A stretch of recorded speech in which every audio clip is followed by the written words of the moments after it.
החזירים בני חזירות מירושלים, העכברים השואגים ממשיכים ומענים אותי עם זמזומים עוצמתיים ופוגעניים בתוך המוח גם בשעה 6:34 עם דברים שהם החדירו לי לגוף בכפייה, בניתוח מוח בכפייה ודקירות כואבות וממושכות בעברי הגוף שציינתי.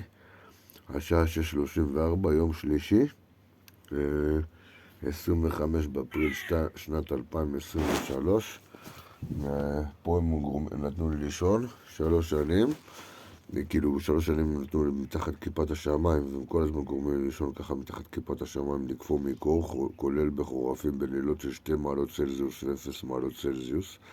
ההפליצות האלה בנוסף הם גם רצו לגרום לי לפחד ממכשירי אלקטרוניקה, שבנוסף לכך גם אני אחי כמו האדם הקדמון, שהם לוחצים, שמעצמת ההייטק עם מעל 80% שגיאות כתיב המטומטמים המפליצות האלה ילחצו לי לענתם על כפתורים במוח עם התוצרת הכושלת שלהם, שאני בלי כלום קופא מקור.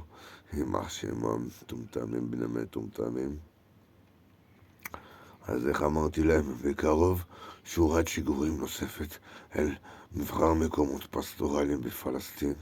את הרכוש שלי ואת הדברים שלי אני נותן למי שאני רוצה, איפה שאני רוצה, מתי שאני רוצה. מה תוכלו לעשות חוץ מאשר לדחוף לעצמכם בלטה אחת? זה שיגור 15 או 16, לא ראשון או שני. מי אתם ומה אתם? יא מזבלה מטומטמים. השעה 6:35, בהמשך לכל מה שסיפרתי על הניתוח מוח בכפייה, שהחילות המין האנושי, העכברים השואגים שמפחדים מהצל של עצמם עשו לי. יימח שמם חיילות המין האנושי האמיץ של הזבל.